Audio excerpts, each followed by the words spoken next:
Pregunta. La definición de un propósito parece ser una panacea para todas las maldades del hombre. Respuesta. Quizá no, pero puedes estar seguro de que nadie se volverá autodeterminante sin ella. Pregunta. ¿Por qué no se les enseña a los niños la definición de un propósito en las escuelas públicas? Respuesta. Por la razón de que no existe un plan ni propósitos definidos detrás de cualquier currícula escolar. Los niños son enviados a la escuela a sumar créditos y a aprender a memorizar, y no para aprender lo que desean de la vida. El diablo dice. Los niños son enviados a la escuela a sumar créditos y a aprender a memorizar, y no para aprender lo que desean de la vida. Nota de Sharon. De nuevo encuentro esto escalofriante. Él hizo sonar esta alarma en 1938 y, sin embargo, el manuscrito no se publicó y hoy en día seguimos experimentando en nuestras escuelas. Me encuentro en una misión personal para atraer la educación financiera y enseñarles a los jóvenes sobre el dinero, una verdadera habilidad de vida que necesitarán. Y que, sin embargo, muchas escuelas siguen rechazando porque no satisface los requisitos de prueba sobre los que se evalúa y reciben financiamiento. ¿No es tiempo de hacer sonar las alarmas? Pregunta. ¿Qué tan bueno es un crédito escolar si no se puede convertir en las necesidades materiales y espirituales de la vida? Respuesta. Yo soy solo el diablo, no un adivinador de acertijos. Pregunta.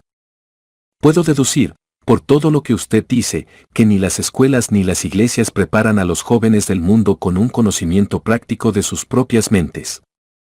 ¿Hay algo más importante para el ser humano que la comprensión de las fuerzas y circunstancias que influyen en su propia mente? Respuesta. Lo único de permanente valor para cualquier ser humano es el conocimiento permanente de su mente. Las iglesias no permiten que una persona indague sobre las posibilidades de esta y las escuelas no la reconocen. Nota de Sharon. ¿Por qué Napoleón Hill está tan de bajada acerca de las iglesias y de las actuales religiones organizadas de su época?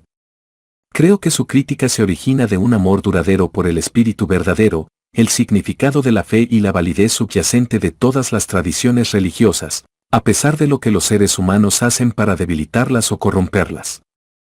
¿Es tu fe lo suficientemente fuerte para ir en contra de lo que pudieras estar en desacuerdo con tu iglesia o para apoyar confiadamente a los miembros de tu fe? ¿Dónde está el equilibrio entre aceptar aquello que le es revelado a tu mente y a tu corazón, tu alma, y la realidad de la vida en un mundo tan frecuentemente infectado por la maldad, tan personificada por el diablo de Hell? Pregunta. ¿No está siendo usted un poco duro con las escuelas y las iglesias? Respuesta. No, simplemente las estoy describiendo como son, sin sesgos ni prejuicios. Pregunta. ¿No son las escuelas y las iglesias sus acérrimos enemigos? Respuesta. Sus líderes quizá piensen que lo son, pero a mí me impresionan solo los hechos. La realidad es esta, si es que debes saberla, las iglesias son mis más útiles aliadas y las escuelas se colocan en un cercano segundo lugar. Pregunta. ¿Sobre qué bases, específica o generales, hace usted esta afirmación? Respuesta. Sobre la base de que tanto las iglesias como las escuelas me ayudan a convertir a las personas en el hábito de la indecisión. Pregunta. ¿Se da usted cuenta de que su denuncia es sustancialmente una arrolladora acusación a las dos instituciones de mayor importancia y que han sido responsables de la civilización en su forma actual? Respuesta. ¿Qué si me doy cuenta? Hombre, me regodeo en ello. Si las escuelas les hubieran enseñado a las personas a pensar por sí mismas, ¿dónde estaría yo ahora? Pregunta. Su confesión desilusionará a millones de personas cuya única esperanza de salvación se encuentra en sus iglesias. ¿No es algo cruel hacerles esto? ¿La mayoría de las personas no estarían mejor viviendo en la placidez de la ignorancia que conociendo la verdad sobre usted? Respuesta. ¿A qué te refieres con el término salvación? ¿De qué están siendo salvadas las personas? La única manera de experimentar la salvación, para cualquier ser humano, es aquella que surge del reconocimiento del poder de su propia mente. La ignorancia y el miedo son los únicos enemigos de los que los hombres necesitan salvarse. Pregunta. Parece que para usted nada es sagrado. Respuesta. Te equivocas. Para mí es sagrado aquello que me domina, aquello a lo que temo. Pregunta. ¿Qué es eso? Respuesta. El poder del pensamiento independiente respaldado por la definición de un propósito. Pregunta. ¿Entonces no les teme a muchas personas? Respuesta. Solo a 2 de cada 100 para ser exactos. Yo controlo a todos los demás. Pregunta. Démosles a las iglesias un descanso y volvamos a las escuelas públicas. Su confesión ha mostrado claramente que usted avanza y se perpetúa de una generación a otra por medio del ingenioso truco de tomar el control de las mentes de los niños antes de que tengan la oportunidad de aprender a utilizar sus mentes. Busco saber qué hay de malo con un sistema escolar público que permite que el diablo controle a tanta gente. También quiero saber qué se le puede hacer al sistema de enseñanza establecido que les garantice a todos los niños la oportunidad de aprender, primero, que tienen una mente y, segundo, cómo utilizar esa mente para atraer libertad espiritual y económica. Le estoy planteando la pregunta lo suficientemente definida, y puesto que ha subrayado la importancia de la definición de un propósito, estoy aquí y ahora adviniéndole que su respuesta a mi pregunta debe ser determinante. Respuesta. Espera un momento a que recupere el aliento. Me has dado una orden. Parece extraño que acudas al diablo para aprender a vivir. Pensaría que acudirías a mi oposición. ¿Por qué no lo haces? Pregunta. Su Majestad, es usted quien está en juicio aquí, no yo. Quiero la verdad y no soy determinante en cuanto a la fuente polla que la obtenga. Existe algo radicalmente equivocado con el sistema educativo que nos ha dado una hoja de balance con la vida que nos muestra irremediablemente en el rojo y buscando a tientas el camino hacia la autodeterminación, como si fuésemos animales perdidos en la jungla. Deseo saber 2 cosas sobre este sistema. Primero, ¿cuál es su mayor debilidad? Segundo, ¿cómo podemos eliminarla? El terreno es suyo nuevamente. Por favor concrétese a la pregunta y por favor deje de intentar atraerme tramposamente hacia la discusión de temas profundos y abstractos. Eso es determinante, ¿no es así? Respuesta. No me dejas otra opción que la de responder de manera directa. Para comenzar con la escuela pública, el sistema aborda el tema de la educación desde el ángulo equivocado. El sistema escolar se esfuerza por enseñarles a los niños a memorizar hechos, en lugar de enseñarles a utilizar sus mentes. Pregunta. ¿Eso es todo lo que hay de malo con el sistema? Respuesta. No, eso es solo el principio. Otra de las mayores debilidades del sistema escolar es que no implanta en las mentes de los niños ni la importancia de la definición de un propósito, ni hace el intento por enseñarles a los jóvenes a definirse sobre cualquier aspecto. El principal objetivo de toda enseñanza es obligar a los estudiantes a saturar su memoria de hechos en lugar de enseñarles a organizar y hacer uso práctico de estos acontecimientos. Este sistema de saturación concentra la atención de los estudiantes en la acumulación de créditos, pero pasa por alto la importante pregunta sobre cómo utilizar el conocimiento en los asuntos prácticos de la vida. Este sistema produce graduados cuyos nombres están inscritos sobre certificados de pergamino, pero cuyas mentes están vacías de autodeterminación. El sistema escolar arrancó mal desde el principio. Las escuelas comenzaron a ser instituciones de alto aprendizaje que funcionaban completamente para los pocos elegidos cuya fortuna y familia les daban derecho a la educación. Así, todo el sistema escolar comenzó en la cima y descendió al nivel más bajo. No es de sorprenderse que el sistema se niegue a enseñarles a los niños la importancia de la definición de un propósito cuando el sistema, por sí mismo, ha evolucionado, literalmente, a través de la indefinición. Pregunta. ¿Qué corregiría esta debilidad del sistema escolar público? No nos quejemos de la debilidad del sistema a menos de que estemos preparados para ofrecer un remedio práctico con el que puede ser corregido. En otras palabras, mientras estamos discutiendo la importancia de la definición de un plan y de un propósito, tomemos nuestra medicina y seamos definidos. Respuesta. ¿Por qué no dejan en paz a las escuelas y las iglesias y se ahorran muchos problemas? ¿Acaso no sabes que estás metiendo tu nariz en los asuntos de las 2 fuerzas que controlan al mundo? Supongamos que muestras a las escuelas y las iglesias como débiles e inadecuadas para las necesidades de los seres humanos. ¿Qué pasaría entonces? ¿Con qué reemplazarían a estas dos instituciones? Pregunta. Deje de tratar de evadir mis preguntas con el viejo truco de hacer una contrapregunta. No estoy proponiendo reemplazar las escuelas y las iglesias, sino que propongo descubrir, si puedo, cómo pueden estas fuerzas coordinadas ser modificadas de manera que sirvan a las personas en lugar de mantenerlas en la ignorancia. Prosiga y deme una lista detallada de todos los cambios en el sistema escolar público que lo mejoraría. Respuesta. ¿Así que quieres la lista completa? ¿Deseas los cambios sugeridos en el orden de importancia? Nota de Sharon. Este es otro punto en el que el interrogador obliga al diablo a salir de su zona de confort.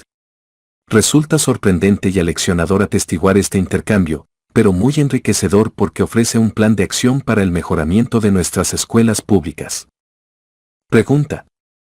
Describa los cambios necesarios tal y como lleguen a usted. Respuesta. Me estás obligando a cometer un acto de traición en contra mía, pero aquí está. Revertir el actual sistema otorgándoles a los niños el privilegio de dirigir el trabajo en su escuela en lugar de seguir reglas ortodoxas diseñadas solo para impartir conocimiento abstracto. Permitir que los instructores actúen como los estudiantes y que los estudiantes actúen como instructores.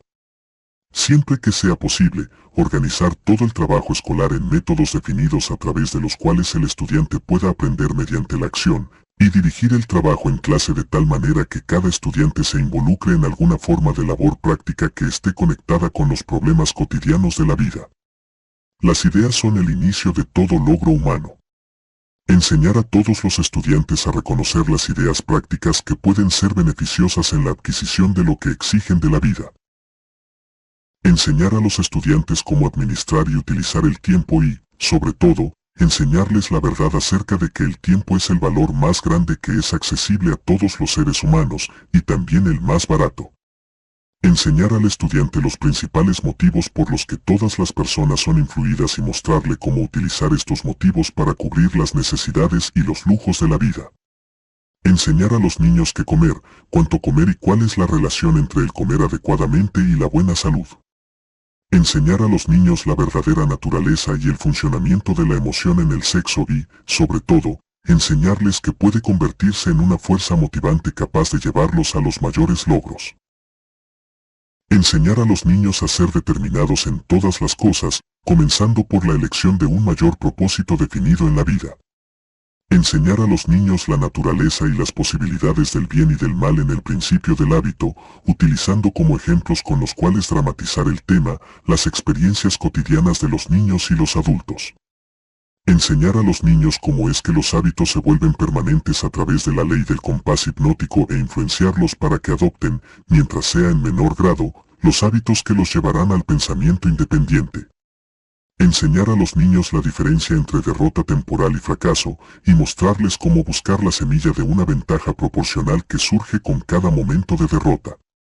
Enseñar a los niños a expresar sus propios pensamientos sin miedo y a aceptar o rechazar, a voluntad, todas las ideas de los demás y reservándose, siempre, el privilegio de confiar en su propio juicio. Enseñar a los niños a tomar decisiones rápidas y a cambiarlas, si no del todo, lentamente y con renuencia, y nunca sin una razón determinada. Enseñar a los niños que el cerebro humano es el instrumento con el que uno recibe del gran almacén de la naturaleza, la energía que se especializa en los pensamientos definidos, que el cerebro no piensa, pero sirve como un instrumento para interpretar los estímulos que provocan el pensamiento. Enseñar a los niños el valor de la armonía en sus propias mentes y que ésta se adquiere solo a través del autocontrol. Enseñar a los niños la naturaleza y el valor del autocontrol. Enseñar a los niños que existe una ley que incrementa las ganancias que puede y que debe ser puesta en operación, por hábito, prestando siempre un mayor y mejor servicio de lo que se espera de ellos. Enseñar a los niños la verdadera naturaleza de la regla dorada y, sobre todo, mostrarles que a través de la puesta en marcha de este principio, todo lo que ellos hagan por y para otros, también lo harán por y para sí mismos.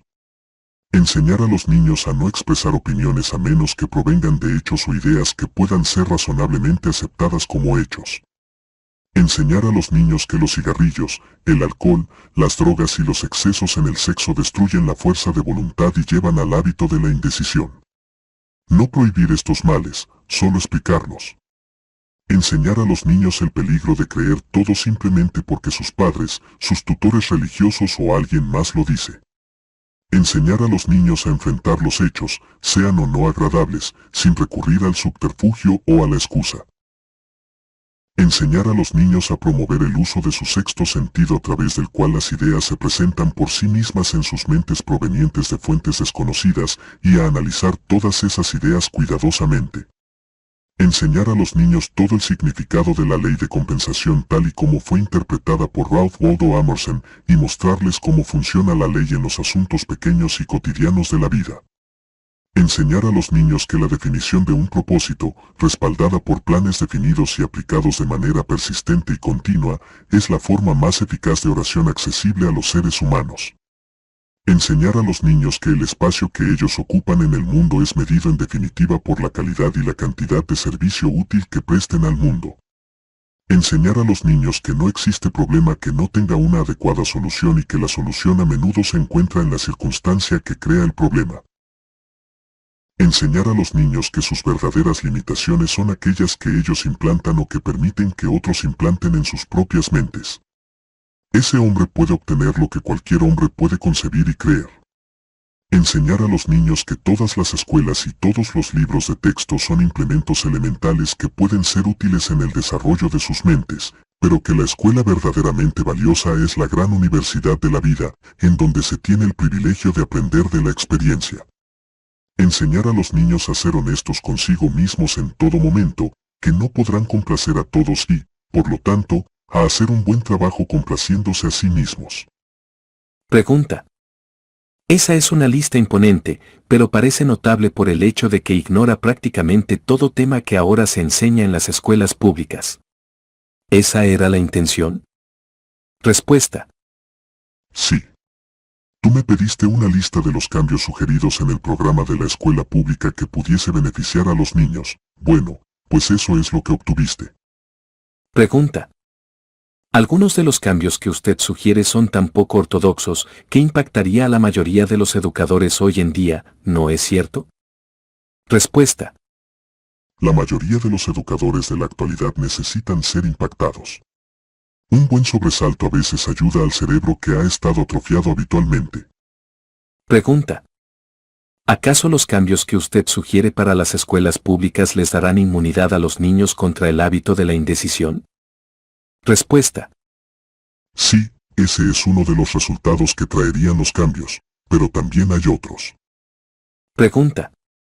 ¿De qué manera podrían los cambios sugeridos ser impuestos en el sistema escolar público?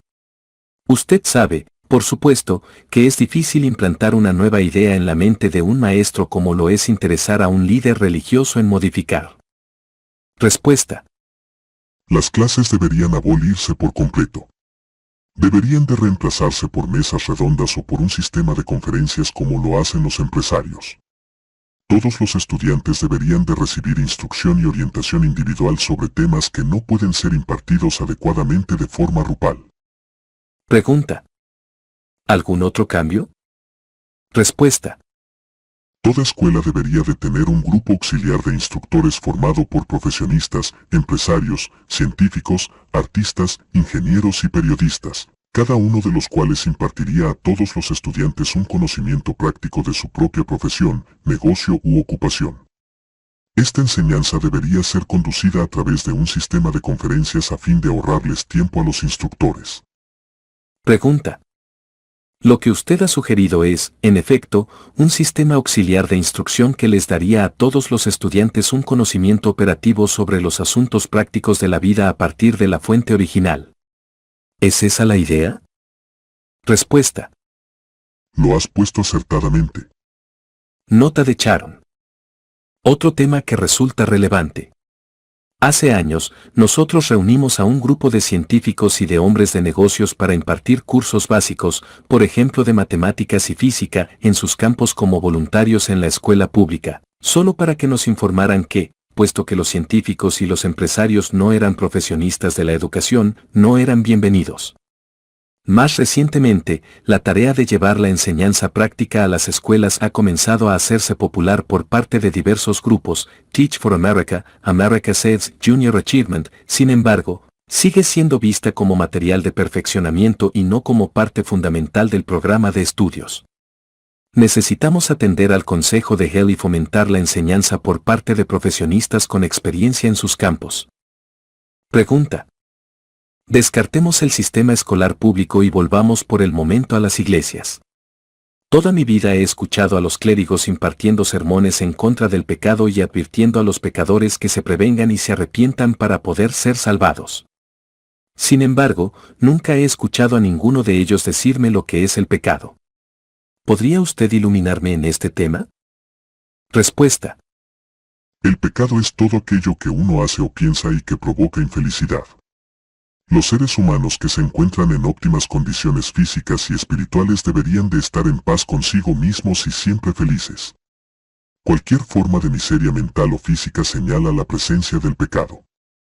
Pregunta. Nombra algunas de las formas más comunes de pecado. Respuesta. Es un pecado comer con exceso porque eso lleva a una mala salud y a la miseria. Es un pecado la sobreindulgencia en el sexo porque eso destruye la fuerza de voluntad y conduce al hábito de la indecisión. Es un pecado permitir que la mente de uno sea dominada por pensamientos negativos de envidia, avaricia, miedo, odio, intolerancia, vanidad, autocompasión o desánimo porque estos estados mentales conducen al hábito de la indecisión. Es un pecado hacer trampa, mentir y robar porque estos hábitos destruyen el respeto por uno mismo, dominan la conciencia y conducen a la infelicidad. Es un pecado permanecer en la ignorancia porque eso conduce a la pobreza y a la pérdida de la confianza en uno mismo. Es un pecado aceptar de la vida cualquier cosa que uno no quiera porque esto demuestra una imperdonable pereza para utilizar la mente. Pregunta.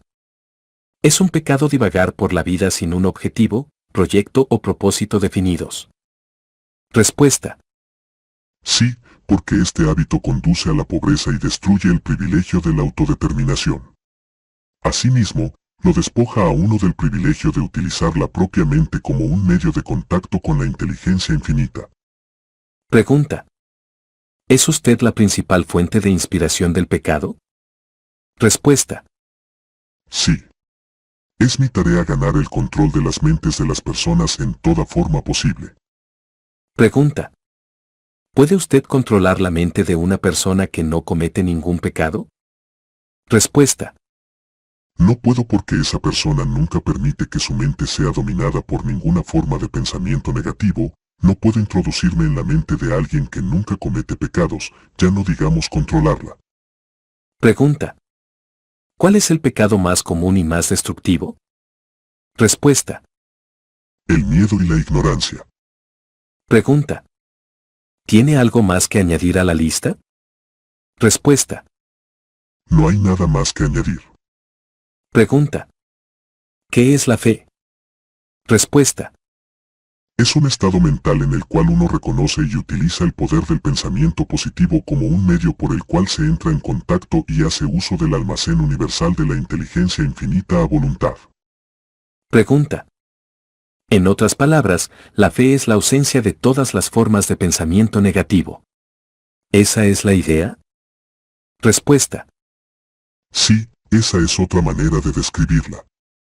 Pregunta. ¿Posee un indeciso la capacidad para utilizar la fe? Respuesta. Puede tener la capacidad, pero no la utiliza.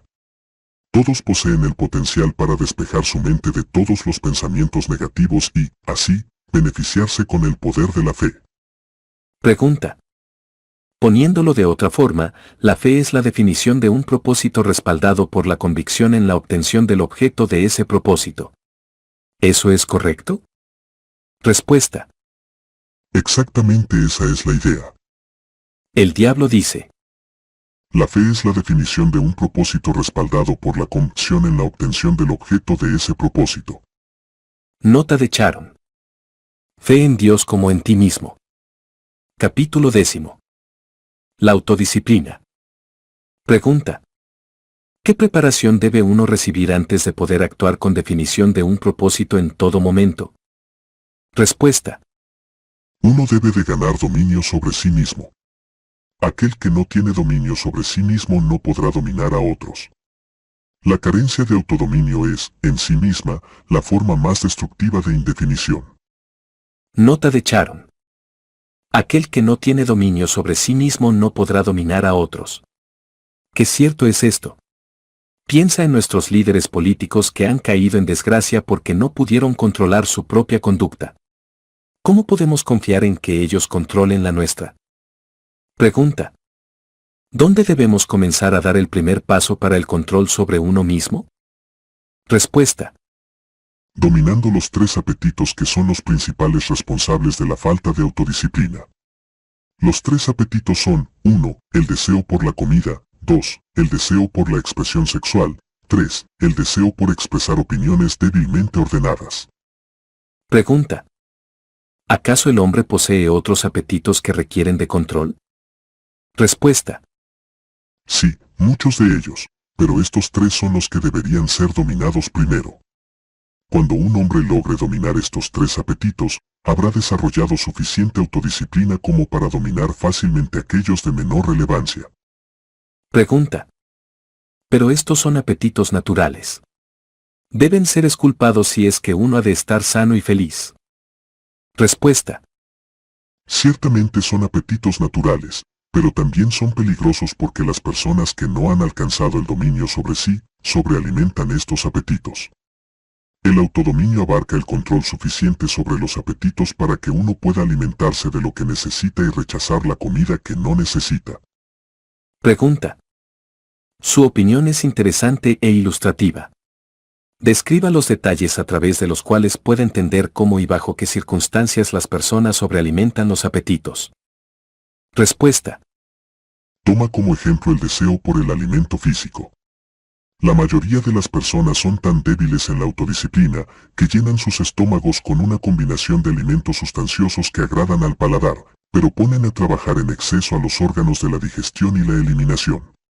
Vierten en sus estómagos una cantidad y combinación de alimentos de la que la química corporal solo puede deshacerse convirtiendo la comida en venenos mortalmente tóxicos. Estos venenos congestionan y estancan el sistema de alcantarillado del cuerpo hasta que retarda su trabajo de eliminación de la materia de desperdicio. Después de un tiempo, el sistema de alcantarillado deja de trabajar del todo y la víctima sufre lo que se llama constipación. Para entonces está lista para ingresar al hospital. La autointoxicación o envenenamiento del alcantarillado corporal invade la maquinaria del cerebro y la enrolla en una especie de tapón de masa. Entonces la víctima se vuelve lenta en sus movimientos físicos y mentalmente irritable y susceptible. Si tan solo pudiera echar un buen vistazo al mal olor de su sistema de alcantarillado, se avergonzaría de verse a sí misma a la cara. Los alcantarillados de una ciudad no son los sitios más agradables cuando se sobrecargan o congestionan, pero son limpios y dulces comparados con el alcantarillado intestinal cuando ha sido sobrecargado o congestionado. Este no es un agradable relato para ser asociado con el agradable y necesario acto de comer, pero es ahí donde pertenece porque la combinación de sobrealimentación y mala comida son los males que provocan autointoxicación. Las personas que comen moderadamente y mantienen sus alcantarillados corporales limpios, me obstaculizan porque un alcantarillado corporal limpio por lo general denota un cuerpo sano y un cerebro que funciona adecuadamente. Imagina, si tu imaginación puede ampliarse tanto, ¿cómo es que un ser humano podría moverse con la definición de un propósito si tuviera su alcantarillado corporal lleno de tanto veneno como para matar a 100 personas, si éste fuese inyectado directamente en su torrente sanguíneo? Nota de Sharon. La ciencia finalmente alcanzó a Hell e incluso rebasó su idea acerca de los procesos físicos y de cómo se vinculan con la salud mental y emocional. Aún así, no tuvo miedo de aventurarse en esto y en tantas otras ocasiones en el libro.